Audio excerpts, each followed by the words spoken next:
Ustaz Dr. Firanda Andi TMA, Alhamdulillah Ta'ala, semoga Allah senantiasa menjaga beliau.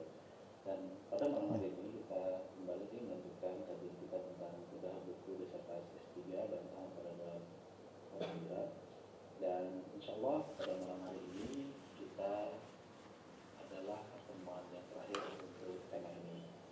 Sebelum kita mulai kajian, ada beberapa maklumat terkait dengan tata-tata kajian. Yang pertama, dimohon agar seluruh jemaah menonaktifkan fitur mikrofonnya sampai dengan berakhir kajian. Yang kedua, dimohon agar jemaah akhwat menonaktifkan juga fitur video atau kameranya.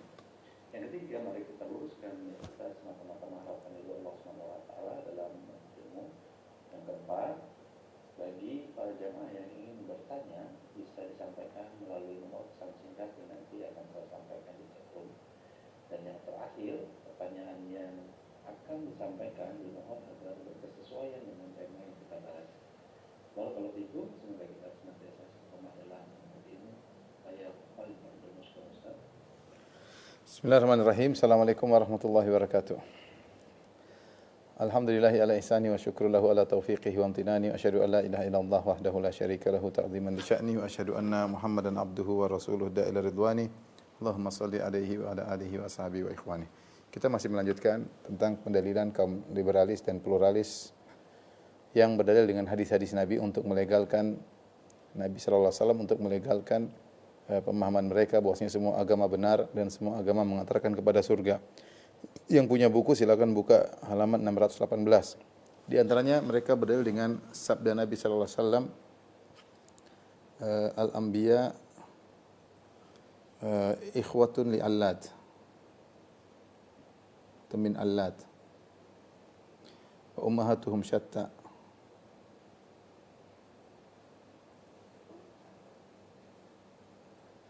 Wa dinuhum wahid. Artinya, gampangannya para nabi, ya. Para nabi adalah saudara-saudara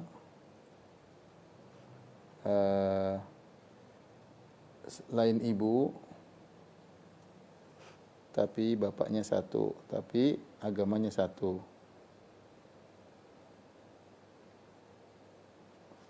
Jadi di sini Rasulullah SAW menggunakan istilah ikhwatun min allad. Min allad maksudnya saudara-saudara lain ibu satu bapak, ya. Satu bapak. Nah, menurut orang-orang liberalis bahwasanya hadis ini menunjukkan seluruh agama sama, ya. Saya bacakan perkataan dari Abdul Muhsin Ghazali. Dalam kata-kata Muhammad, hubungan di antara para nabi digambarkan sebagai bersaudara. Mereka bersaudara bukan karena berasal dari keturunan yang sama, melainkan karena membawa risalah yang sama, yaitu agama perdamaian yang berlandaskan pada kepasrahan kepada Tuhan. Dalam hadis Muslim disebutkan semua nabi bersaudara meskipun terlahir dari ibu yang berbeda, agama mereka satu. Nah, rupanya menurut Abdul Muhsin Al-Ghazali, agama di sini agamanya satu diartikan oleh kaum liberal. Maksudnya apa? Sama-sama risalah yang sama, itu agama perdamaian. Agama perdamaian. Ya. Sehingga ketika semuanya sama, mengkonsekuensikan bahwasanya agama ini adalah agama yang sama. Ya, meskipun berbeda syariatnya, tetapi tujuannya sama, risalahnya sama, itu sama-sama menuju kepada kedamaian, ya. Taib. Apakah sehingga dia mengatakan agama mereka satu, agama mereka satu. Bagaimana bantahan ini syubhat? Bantahan mudah, ya. Dari beberapa sisi.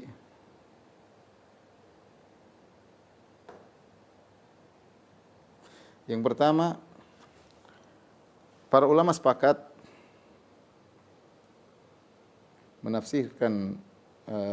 menafsirkan dinuhum wahid, ya. Menafsirkan sabda Nabi sallallahu alaihi wasallam, dinuhum wahid, agama mereka satu,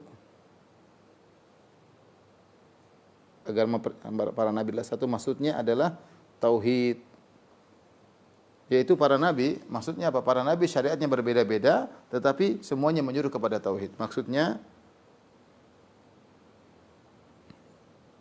para nabi syariat berbeda-beda,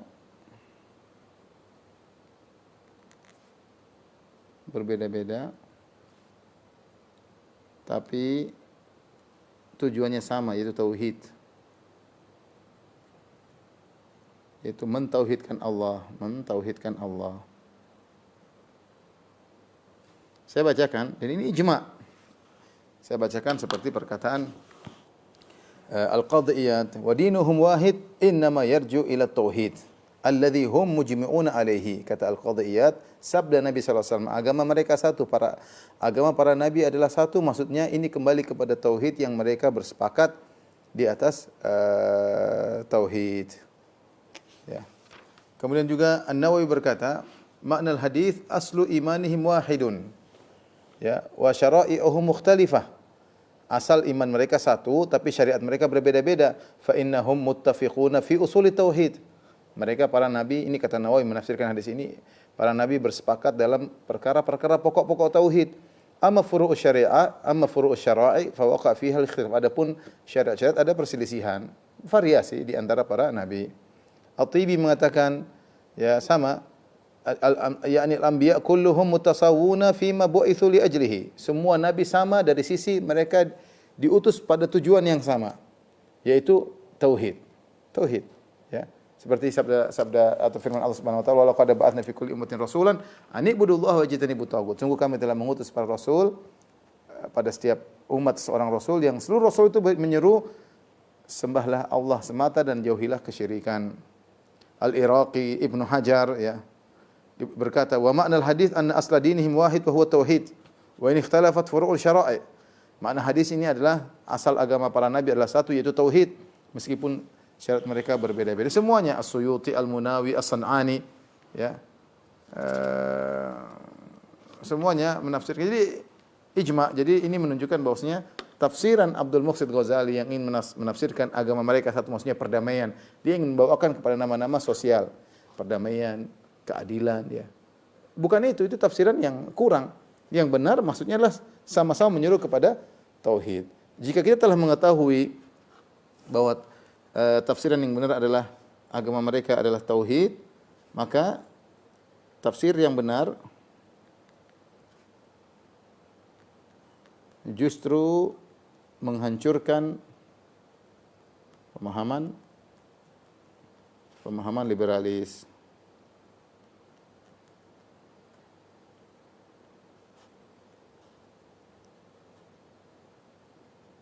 Ya, karena mereka menyamakan agama syirik dengan agama tauhid.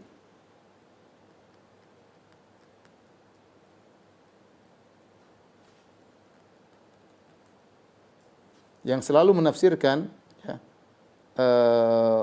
kesamaan para agama itu dari sisi sosial, dari kesamaan, humanisme, keadilan, persamaan dan macam-macam. Kata mereka, itulah inti daripada sari seluruh agama. Ini tidak benar.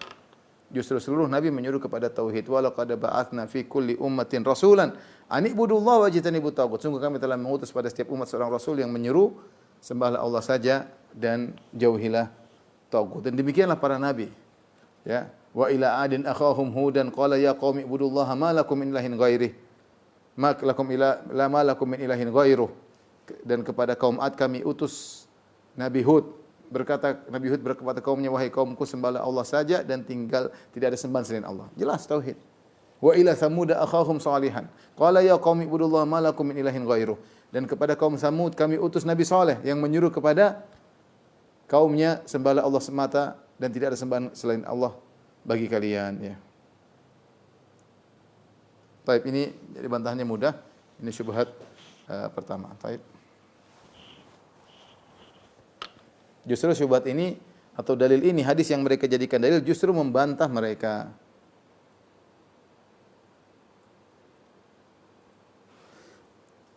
Berikutnya,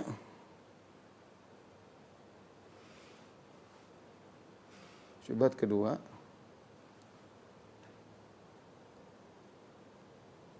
mereka berdalil bahwasanya Nabi sallallahu alaihi wasallam pernah salat 18 bulan menghadap Baitul Maqdis.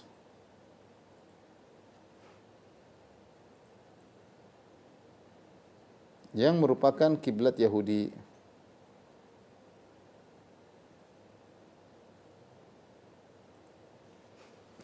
Ini menunjukkan bahwasanya Nabi memandang tidak ada perbedaan antara satu dengan yang lainnya. Melazimkan bahwasanya semua agama sama. Ya. Ini saya bacakan perkataan Abdul Muhsin Ghazali. Ya. Bukti lain menunjukkan penyambungan wahyu itu adalah fakta historis kebiasaan orang Islam ketika berdoa menghadap ke Yerusalem.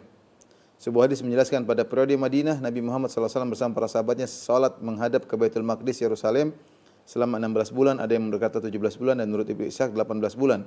Itu bukan hanya karena para nabi dari kalangan Bani Israel sudah menghadap Baitul Maqdis Yerusalem, melainkan juga Nabi Muhammad tidak memandang ada perbedaan, melainkan karena Nabi Muhammad tidak memandang ada perbedaan antara nabi yang satu dengan nabi yang lainnya. Abdul Mas'ud juga berkata, itu menunjukkan hubungan antara Islam dan agama Abrahami lainnya sangat dekat ya. Kemudian dia juga berkata, dengan dasar-dasar itu bukan kebetulan jika dikatakan tiga agama tersebut, Yahudi, Kristen dan Islam, berada dalam satu rumpun. Walaupun tiap-tiap agama memiliki dogma dan doktrin unik dalam ajarannya, namun masing-masing memiliki kesamaan, yaitu satu, tidak ada Tuhan yang pantas disembah selain Tuhan Allah yang menciptakan alam raya. Dua, perintah menghindari kejahatan dalam bentuk aslinya, dan ketiga agama tersebut, Yahudi, Kristen dan Islam, dapat dipandang tidak hanya sebagai satu tradisi agama tapi juga sebagai satu agama. Intinya dia ingin menjelaskan bahwasanya karena Nabi pernah salat menghadap Baitul Maqdis selama 18 bulan, berarti agama Islam, Kristen, Yahudi sama saja. Bantahannya?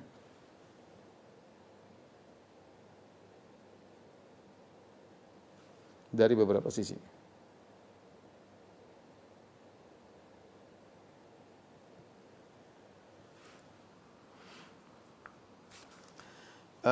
Yang pertama, ya, Allah menjelaskan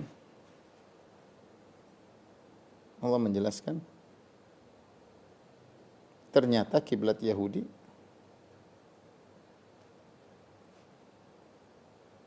tidak sama dengan kiblat Nasrani.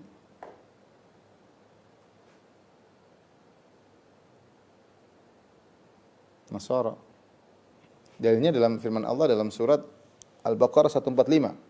Wa ma anta bitabi'in qiblatahum. Wa ma anta bitabi'in qiblatahum. Wa ma ba'dhuhum bitabi'in qiblata ba'd. Wa ma ba'dhuhum bitabi'in qiblata ba'd. Perhatikan. Engkau tidak akan mengikuti kiblat mereka wahai Muhammad, yaitu Yahudi Nasara. Wa ma ba'dhuhum bitabi'in qiblata ba'd, dan sebagian mereka tidak mengikuti kiblat yang lain. Ya. Tabari berkata, atau Tabari menafsirkan ayat ini dalam surat Al-Baqarah 2 ayat 145. Ya, kalau menurut logika Abdul Muhsin Ghazali bahwasanya semua agama sama melazimkan karena kiblatnya sama, berarti seharusnya kiblat Yahudi Nasara harusnya sama dong, ternyata berbeda. Kata Allah, "Wa ma ba'dhuhum bitabi'in qiblata ba'd." Sebagian mereka tidak mengikuti kiblat yang lain. Tidak mau Yahudi ikut kiblat Nasara, Nasara tidak mau ikut kiblat Yahudi. Apa kata At-Tabari menafsirkan ayat ini? Wa inna ma ya'ni jalla thana'uhu bidzalika anna al-yahud wan nasara la tajtami'u ala qiblatin wahidah. Allah maksudkan bahwasanya Yahudi Nasara tidak sepakat dalam satu kiblat. Ini jelas membantah pemahaman mereka yang mengatakan berbeda dengan satu kiblat semua agama sama. Kalau begitu, kalau kiblatnya berbeda harusnya agamanya berbeda dong.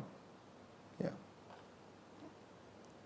Yang kedua dia mengatakan Nabi sengaja salat ke Baitul Maqdis karena memandang tidak ada perbedaan. Subhanallah. Tadi saya bacakan dia bilang karena Nabi Muhammad tidak memandang ada perbedaan antara nabi satu dengan nabi yang lainnya.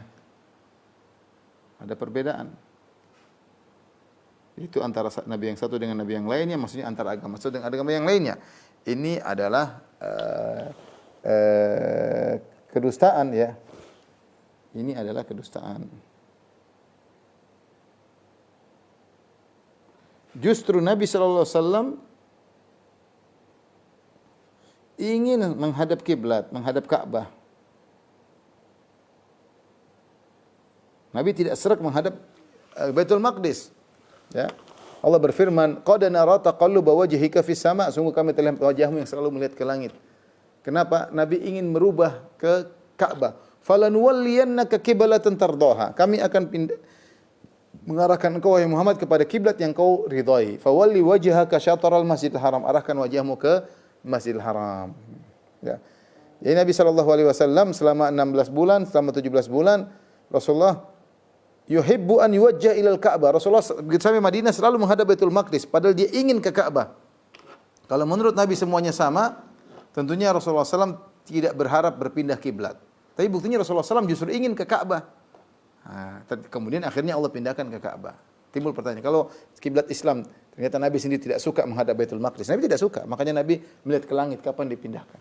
Ini Abdul Muhsin Ghazali mengatakan Nabi memandang karena menganggap sama. Lah kalau Nabi menganggap sama, Nabi enggak usah kenapa harus ingin pindah ke Ka'bah. Justru Rasulullah SAW ingin pindah ke Ka'bah dan tidak tentram menghadap Baitul Maqdis. Ini bantahan pada mereka. Ya. Demikian juga ya Nabi SAW menjelaskan juga ya. Nabi menjelaskan bahwasanya kiblat Baitul Maqdis adalah kiblat yang salah.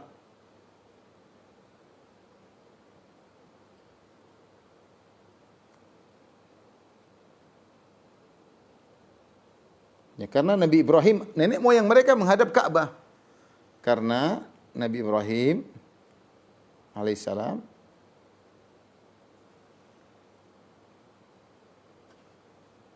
nenek moyang Bani Israel dan Quraisy dahulu menghadap Ka'bah. Ka'bah dan bukan Baitul Maqdis. Makanya yang bangun Ka'bah Nabi Ibrahim berkata, "Ya ayuhan nas hujju, wahai manusia sekalian, hajilah kalian." Dalam hadis yang diriwayatkan oleh dalam satu hadis yang sahih ya. Rasulullah SAW bersabda, "Innahum la yahsuduna ala syai'in kama yahsuduna ala yaumil jum'ah." Tidaklah mereka, yaitu orang-orang Yahudi, hasad kepada kita sebagaimana hasadnya mereka terhadap kita tentang hari Jumat. Allati hadanallahu laha, yang Allah telah beri petunjuk kepada kita untuk menjadikan hari Jumat adalah hari istimewa setiap pekan. Wa dhallu anha, adapun orang Yahudi mereka tersesat sehingga mereka menjadikan Sabtu yang merupakan hari spesial. Kemudian mereka tidak hasad kepada kita seperti hasad mereka wa alal kiblat, perkara dengan kiblat. Allati hadanallah, mereka hasad kepada kita. Ya, Allah telah memberikan hidayah kepada kita sehingga kita menghadap Ka'bah. Wa dhallu anha, dan mereka tersesat dari menghadap Ka'bah. Jadi mereka menghadap Baitul Maqdis itu kiblat yang salah. Yang benar harusnya mereka juga menghadap Ka'bah, ya. Jadi ini semua bantahan yang menyatakan bahwa pernyataan mereka bahwasanya Nabi menghadap Baitul Maqdis karena menganggap semua agama sama, tidak benar. Justru Nabi ingin menghadap Ka'bah. Justru Nabi jelaskan Baitul Maqdis itu kiblat yang salah. Ya, kemudian juga Yahudi Nasrani juga kiblatnya berbeda. Kemudian bagaimana dikatakan satu kiblat berarti semua agama sama? Wong kiblatnya beda-beda dan Nabi tidak setuju dengan Baitul Maqdis. Baik, berikutnya syubhat ketiga.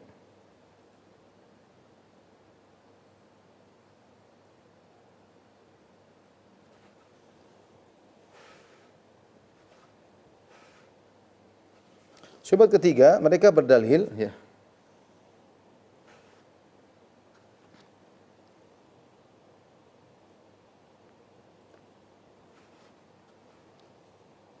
Mereka berdalil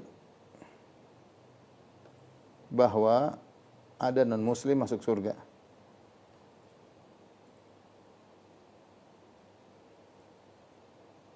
Siapa non-muslim tersebut? Pertama adalah Najasyi, Raja Najasyi.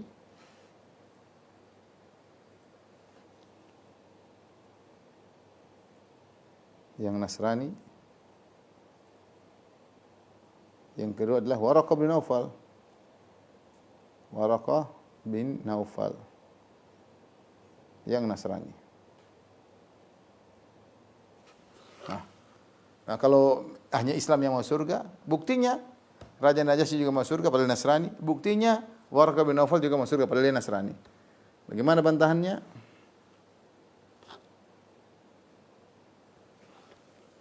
Baik.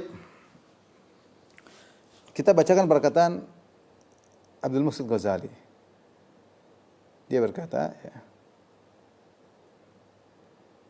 waktu Raja Najasyi meninggal dunia, Muhammad SAW pun melaksanakan sholat jenazah dan mohon ampunan atasnya. Ini Abdul Muhsin Ghazali menuliskan argumentasi ini dalam pembahasan berjudul Pengakuan dan Keselamatan Umat Non-Muslim. Pengakuan dan keselamatan umat non-muslim. Kemudian dia bawakan hadis tentang Rasulullah SAW menyolatkan Raja Najasyi. Nah, bagaimana bantahan terhadap hal ini? Ya, ini bantahannya dari beberapa sisi.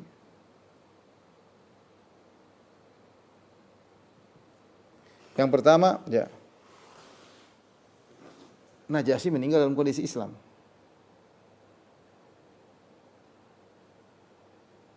Selesai perkara, bukan Nasrani. Terus apa bantahannya, gampangannya? Bantahannya, Najasyi meninggal dalam kondisi Islam, bukan Nasrani. Dalil akan ini banyak sekali, saya bacakan ya, di antaranya. Ketika Raja Najasyi diprovokasi oleh Amr bin As, ketika Amr bin As masih musyrik, dengan mengatakan bahwasanya ketika kaum muslimin berhijrah ke negeri Habasyah, kemudian orang-orang Quraisy pun mengutus Amr bin As untuk memprovokasi Raja Najasyi. Kemudian Amr bin As mengatakan, wahai Raja, ayuhal Malik, wahai sang Raja, sungguhnya kaum tersebut mereka tidak menerima agama kami di Mekah dan mereka juga tidak masuk dalam agama kalian. Dan mereka telah berbicara tentang Tuhan kalian dengan perkataan yang besar, perkataan yang mengerikan. Akhirnya Raja Najasyi pun terpancing dan dia panggil kaum muslimin dan diwakili oleh Ja'far bin Abi Thalib sebagai pembicara. Maka Ja'far bin Abi Thalib pun disuruh menyampaikan tentang Nabi Isa. Maka Ja'far bin Abi Thalib membaca surat Maryam. Yang dalam surat Maryam itu indah, berisi tentang kisah Zakaria, kemudian nabi-nabi Bani Israel, ya, kisah Zakaria, kemudian juga Nabi Yahya, kemudian Bunda Maria atau Maryam, kemudian anaknya Nabi Isa. Subhanallah, kisah yang menyedihkan bagaimana sulitnya Maryam ketika ingin melahirkan. Sehingga ketika mendengar bacaan surat Maryam, Raja Najasyi menangis sampai tangisannya membasahi jenggotnya. Ya. Kemudian Raja Najasyi mengatakan, ya, bahwasanya apa yang kau ucapkan tidak melewati garis ini, artinya persis seperti yang aku yakini. Yang kau ucapkan dalam surat Maryam itu benar. Ya. Padahal dalam surat tersebut disebutkan bagaimana Nabi Isa adalah seorang anak, bukan Tuhan. Ya. Innallaha Rabbi wa Rabbukum fa'buduh. Dalam surat Maryam kata Nabi Isa, Innallaha Rabbi wa Rabbukum fa'buduh. Allah adalah Tuhanku, Tuhan kalian, maka sembahlah Allah. Ya, ini menunjukkan Raja Najasyi, ya, beriman kepada apa yang dibawa oleh Ja'far bin Abi Thalib. Ya. Bahkan ketika itu komandan-komandannya pada marah. Ya, dan Raja Najasyi tidak peduli. Dia tetap membenarkan Ja'far bin Abi Thalib dan dia tidak malah membiarkan Ja'far bin Abi Thalib dan kaum muslimin untuk tinggal dengan nyaman. Kemudian, ya, yaitu Najasyi membenarkan perkataan Ja'far yang mengatakan Nabi Isa adalah hamba Allah dan utusannya. Ya, Abdullah wa Rasuluh. Dan Raja Najasyi mengatakan apa yang kau ucapkan tidak lebih dari apa yang aku yakini. Persis. Kemudian juga dalil yang menunjukkan Raja Najasyi masuk Islam dari Anas bin Malik radhiyallahu taala anhu, Allah menurunkan ayat tentang Islamnya Najasyi. Lama ja'a na'yun Najasyi, tatkala datang kabar wafatnya Najasyi, qala Rasulullah sallam, kata Rasulullah sallam, sallu alaihi, salatlah ke atas jenazah, salat gaib. Maka para sahabat berkata, ya Rasulullah, nusalli ala abdin habasyi. Ya Rasulullah, apakah kita salat terhadap mayat seorang hamba yang Habasyi, hamba dari Ethiopia? Fa anzalallahu azza wa jalla, maka turun firman Allah untuk menjelaskan bahwasanya Najasyi bukan mati Nasrani tapi dia masuk Islam. Wa inna min ahlil kitabi laman yu'minu billahi wal yawmil akhir wa ma unzila ilaikum wa ma unzila ilaihim khashi'ina lillah. Sungguhnya di antara ahlul kitab, di antaranya Najasyi. Laman yu'minu billah, sungguh ada orang yang beriman kepada Allah. Wa ma unzila ilaikum, beriman kepada yang diturunkan kepada kalian, maksudnya Al-Qur'an. Wa ma unzila ilaihim, dan dia juga beriman kepada apa yang telah diturunkan kepada mereka. Ini dalil bahwasanya Raja Najasyi beriman karena dikatakan akan beriman kepada Allah dan beriman kepada apa yang diturunkan kepada kalian.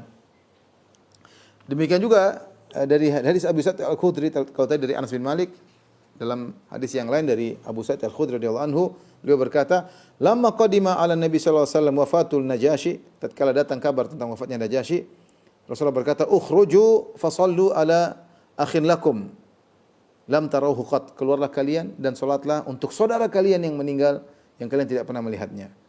Maka fakhrajnya, kami pun keluar untuk salat. Wa taqaddama Nabi sallallahu alaihi wasallam wa saffana khalfahu. Rasulullah jadi imam, kami pun bersaf di belakang, salat gaib. Wa fasalla wa sallaina. Beliau pun salat dan kami salat di belakang Nabi. Falamman sarafna qala al munafiqun. Tatkala kita sudah selesai salat, tiba-tiba orang munafik berkata, "Unzuru ila hadza, lihatlah Muhammad ini. Kharaja yusalli ala iljin nasrani lam yarahu qat." Bagaimana dia pun menyolatkan jenazah kepada jenazah seorang Nasrani yang dia tidak lihat. Maka Allah pun turunkan firman-Nya, "Wa inna min ahlil kitabi lama yu'minu billahi wa ma unzila ilaikum." Sungguhnya di antara ahlul kitab ada yang beriman kepada Allah, beriman kepada apa yang diturunkan kepada kalian. Itu dia Islam, ya. Dalam riwayat yang lain ketika Rasulullah SAW hendak salat dalam hadis dari Wahsy bin Harb, seorang berkata, "Ya Rasulullah, kaifa nusalli alaihi wa qad mata fi kufrihi?" Ya Rasulullah, bagaimana kita menyalatkan dia sementara dia meninggal dalam kondisi kafir?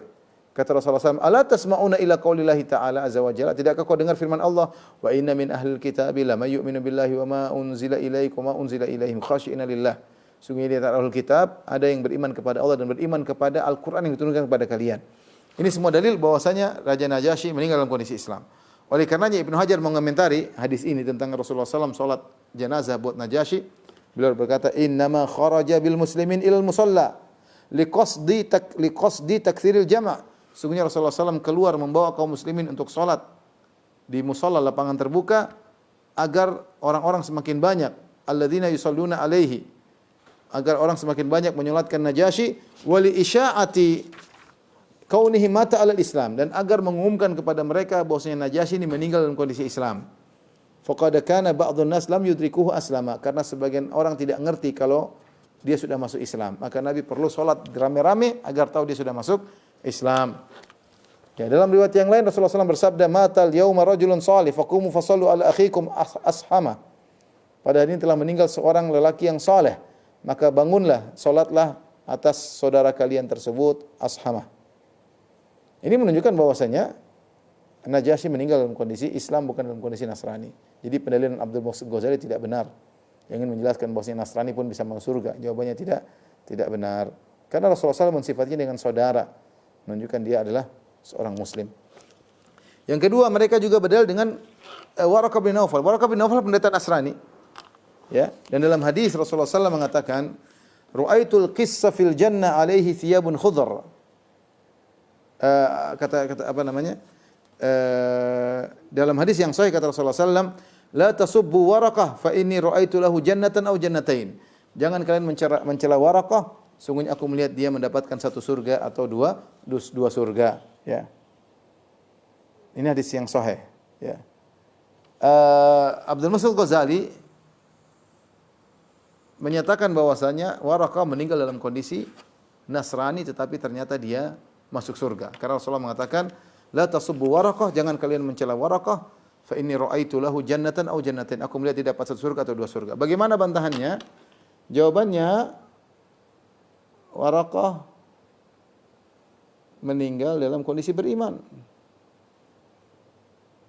Dalam kondisi beriman kepada Nabi. Kepada Nabi Muhammad maksudnya, Nabi Muhammad sallallahu alaihi wasallam. Kalau Nasrani tidak mau beriman kepada Nabi Muhammad sallallahu alaihi wasallam, bagaimana mau disamakan? Bukankah dalam Sahih Bukhari ketika Nabi sallallahu alaihi wasallam diberi wahyu oleh malaikat Jibril, Rasulullah SAW turun dari Gua Hira. Rasulullah SAW pergi ketemu Aisyah, Aisyah pun menghibur Nabi. Kemudian Aisyah ajak Nabi kepada Waraqah. Apa perkataan Waraqah bin Naufal? Ya.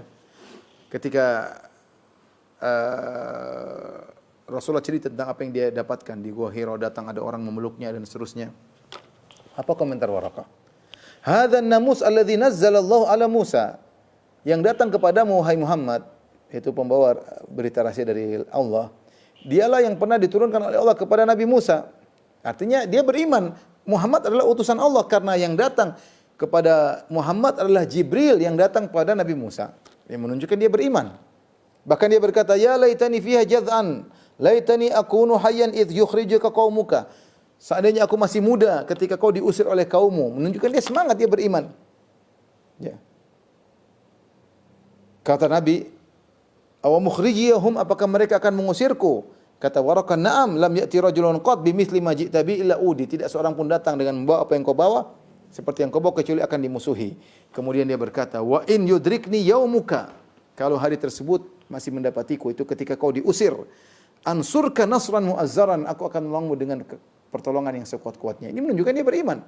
Sampai dia beriman kepada Muhammad sebagai seorang nabi, didatangi oleh Jibril. Orang Nasara kan tidak sekarang. Bagaimana mau disamakan Waraqah dengan orang Nasara? Yang benar Waraqah masuk Islam. Makanya khilaf di kalangan para ulama apakah dia sahabat atau bukan. Menjadi masalah dia beriman ketemu dengan Nabi, beriman kepada Nabi dan meninggal dalam kondisi beriman kepada Nabi, tapi dia belum bertemu dengan zaman Nabi berdakwah. Belum. Sehingga sebagian ulama ada yang mengatakan dia sahabat, ada yang mengatakan bukan. Wallahu a'lam. Intinya dia Islam. Sehingga tidak bisa dijadikan dalil bahwasanya dia meninggal dalam kondisi Nasrani, musyrik ya. Kemudian kalaupun dia Nasrani, kalaupun Waraqah beragama Nasrani, maka dia Nasrani yang adalah Nasrani yang bertauhid. Yang bertauhid. Bukan musyrik ya. Bukan Nasrani yang musyrik. Sebagaimana pendeta-pendeta yang ditemui oleh siapa? Salman Al-Farisi. Yang mereka menyuruh kepada tauhid ya. Tapi yang benar Waraqah meninggal dalam kondisi beriman kepada Allah, sehingga pendalilan mereka ini tidak pas ya, yang menunjukkan bahwasanya ada non muslim yang meninggal kemudian masuk surga ya. Inilah subhat terakhir yang bisa kita sampaikan ya. Saya bacakan kesimpulan penutup dari risalah yang saya tulis ya. Yang pertama, bid'ah berkembang dan semakin membesar seiring dengan semakin jauhnya zaman kenabian. Ibnu Taimiyah pernah berkata, "Wal fal bid'u takunu fi awwaliha shibran, thumma takthuru fil atba' hatta tasira azru'an wa amyalan wa farasikh." Bid'ah itu awalnya hanyalah satu jengkal, kemudian semakin berkembang pada pengikut-pengikutnya ya, sampai akhirnya menjadi sehasta, sampai bermil-mil, sampai berfarsah-farsah. Saya ingin menyampaikan bahwasanya bid'ah contohnya bid'ah kalamun nafsi, bid'ah mungkin sederhana yang dicetuskan oleh Kullabiyah dan dicetuskan oleh Asy'ariyah. Ternyata pada zaman-zaman berikutnya diambil dan dikembangkan oleh orang-orang liberalis untuk menyatakan Allah tidak berbahasa, sehingga Al-Qur'an ini hanyalah karangan Muhammad, sehingga akhirnya mereka menghilangkan kesucian Al-Qur'an karena kata mereka Muhammad tidak bisa paham secara utuh kehendak Allah dan dia hanya menerjemahkan, dan penerjemahan dia terkait dengan tradisi dia dan macam-macam, sehingga Al-Quran sendiri tidak suci, jangan dipahami secara tekstual, tapi harus dipahami dengan kontekstual. Ya. Kemudian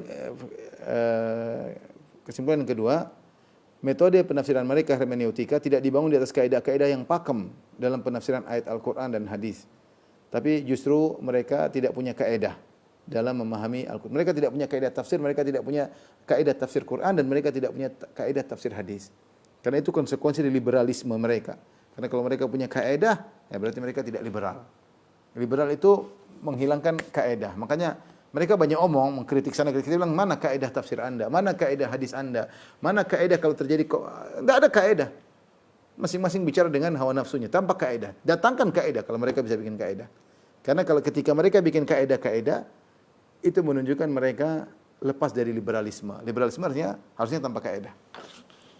Kemudian yang ketiga, kesimpulan yang cukup menakjubkan, yaitu bahwasanya para pegiat pluralisme ternyata mereka jauh dari kejujuran, mempelintir ayat-ayat Allah, mempelintir penafsiran para ulama, sementara mereka mengaku orang-orang akademisi ternyata jauh dari kejujuran, ternyata banyak penipuan yang mereka lakukan sebagaimana sudah saya sebutkan contoh-contohnya banyak dalam nukilan-nukilan mereka, mempelintiri, memotong ya, memutarbalikkan fakta perkataan para ulama, dan itu kebiasaan mereka. Mana ada ulama mengatakan semua agama sama? Secara logika tidak mungkin, tidak ada. Ini baru dengar, kok bisa tiba-tiba ada pemahaman semua agama sama, semua agama masuk surga, kemudian ada ulama yang mengatakannya. Ulama-ulama terdahulu. Ini mustahil. Makanya kalau kita cek ternyata mereka pembohong.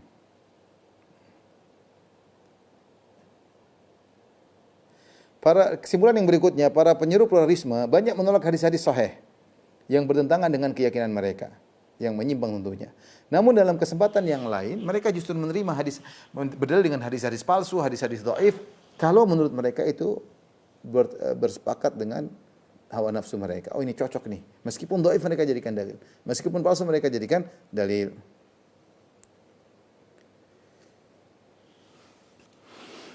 Kesimpulan berikutnya bahwasanya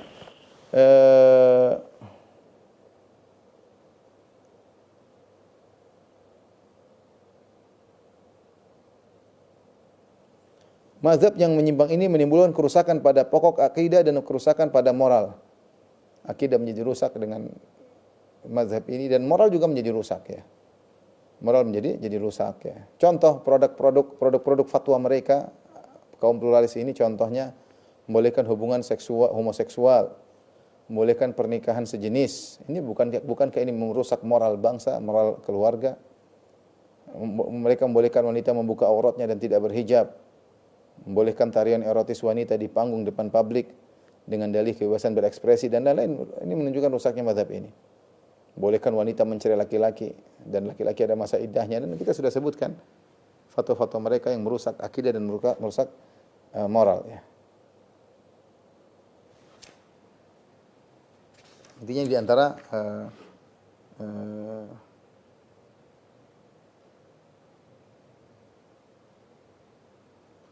mereka sejatinya berusaha menggeser kedudukan para nabi dari sisi menginovasi hukum-hukum syariat. Jadi menurut mereka nabi sudah tidak dipakai lagi, sudah expired, hanya berlaku hukum-hukum nabi pada zaman dulu. Sekarang kita disuruh untuk beristihad, sebagaimana pernyataan sebagian mereka. Sekarang kita disuruh beristihad untuk memunculkan hukum-hukum baru. Makanya mereka protes hukum-hukum nabi-nabi terdahulu. Hukum had mereka protes. Kata mereka hanya relevan di zaman para nabi. Jadi mereka menggeser kedudukan para nabi, kemudian mereka memposisikan diri mereka sebagai pencetus hukum yang beristihad untuk membuat suatu hukum yang relevan dengan zaman mereka. Ya, dan ini hanyalah omong kosong aja ya.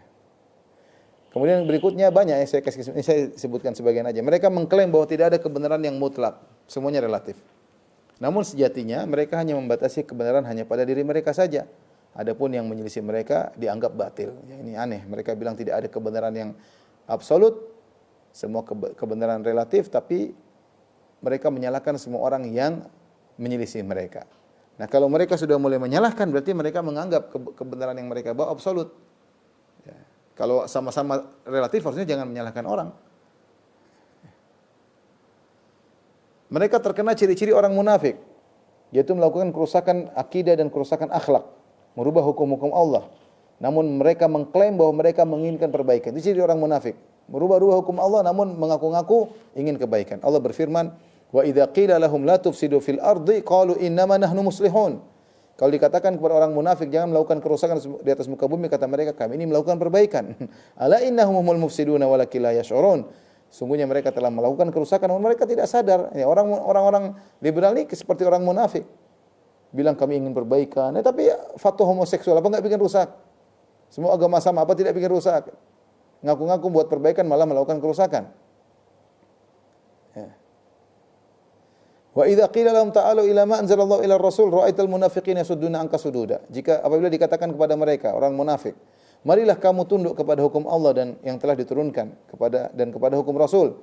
Niscaya kamu lihat orang-orang munafik menghalangi manusia dengan sekuat-kuatnya dari mendekatimu. Fa kaifa idza asabatum musibatun bima qaddamat aydihim, thumma ja'uka yahlifuna bila in arana illa ihsana wa taufiqa. Maka bagaimana halnya apabila mereka orang munafik ditimpa suatu musibah disebabkan perbuatan tangan mereka sendiri? Kemudian mereka datang kepadamu sambil bersumpah, demi Allah kami sekali-sekali tidak menghendaki selain penyelesaian yang baik dan perdamaian yang sempurna. Orang munafik ngomongnya gitu. Kata mereka, Yahlifuna billah in aradna illa ihsana wa taufiqa. Kami ini pinginnya begini untuk perbaikan, kami ingin perbaikan, perdamaian yang sempurna.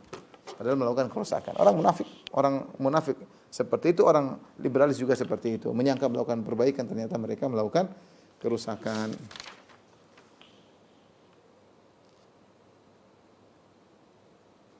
Baik, demikian saja.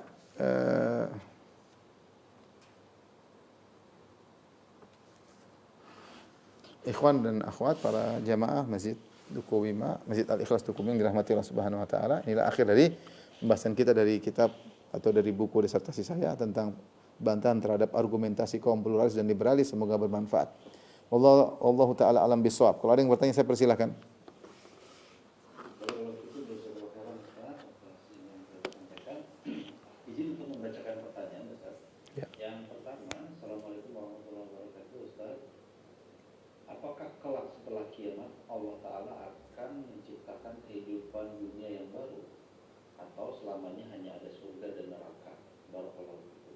Jazakallahu khairan Ustaz. Demikian. Zahir dari ayat-ayat menunjukkan bahwasanya kehidupan sudah selesai. Allah hancurkan langit, Allah hancurkan bumi. Yauma tabaddal ardu ghairal ard, hari di mana bumi diganti bumi yang lain, langit diganti langit yang lain. Allah ciptakan untuk di padang mahsyar dan seterusnya. Kemudian ada surga dan neraka. Manusia yang dulu pernah hidup di bumi semuanya menempati tempat baru, surga atau neraka. Dan tidak ada penjelasan bahwasanya Allah ciptakan bumi baru, cerita baru. Kita tidak tahu, tidak ada penjelasan hal tersebut. Yang ada manusia yang sekarang hidup di muka bumi ini nanti di hari kiamat kala, hari akhirat akan berpindah kepada tempat tinggal yang baru. Kalau bukan surga, maka neraka jahanam. Wallahu taala alam. Jazakallahu khairan Ustaz atas jawabannya. Pertanyaan selanjutnya, Assalamualaikum Ustaz. Apakah yang menjadi pertimbangan Nabi dalam periode 18 bulan sholat menghadap Baitul Maqdis meski beliau berharap kiblatnya di Masjidil Haram? Apakah ada petunjuk dari Allah atau ijtihad Nabi? Syukran barakallahu fikum. Wallahu alam bisawab. Sebenarnya mengatakan Rasulullah SAW, kalau tidak salah dari riwayat menunjukkan Rasulullah SAW suka di awal-awal Rasulullah SAW suka menyamai orang-orang Yahudi dengan berharap mengambil hati mereka. Rasulullah suka menyamai orang Yahudi dengan berharap mengambil hati mereka di awal-awal. Namun ternyata mereka pun tidak berubah dan akhirnya Rasulullah SAW memandang melakukan syariat baru atau melakukan ijtihad baru, atau Allah menyuruh Nabi untuk melakukan sikap yang lain, yaitu dengan menyelisihi mereka. Tidak boleh tasyabuh dengan mereka, ya. Ya, tapi di awal-awal Nabi ingin menyamai mereka. Ya, ternyata tidak merubah mereka. Di antaranya Nabi sholat menghadap kiblat mereka, yaitu Baitul Maqdis. Namun karena tidak ada perubahan, maka syariat berubah, yaitu Rasulullah SAW justru ingin kaum muslimin menyelisihi orang-orang Yahudi agar orang-orang yang bertauhid punya kekhususan, keistimewaan berbeda dengan yang lainnya. Wallahu alam bisawab. Jazakallahu khairan barakallahu fikum Ustaz. Sepertinya itu merupakan Baik. pertanyaan yang terakhir Ustaz. Baik, demikian para jamaah apa yang bisa kita sampaikan, kurang lebihnya saya mohon maaf. Wabillahi taufiq wal hidayah. Assalamualaikum warahmatullahi wabarakatuh.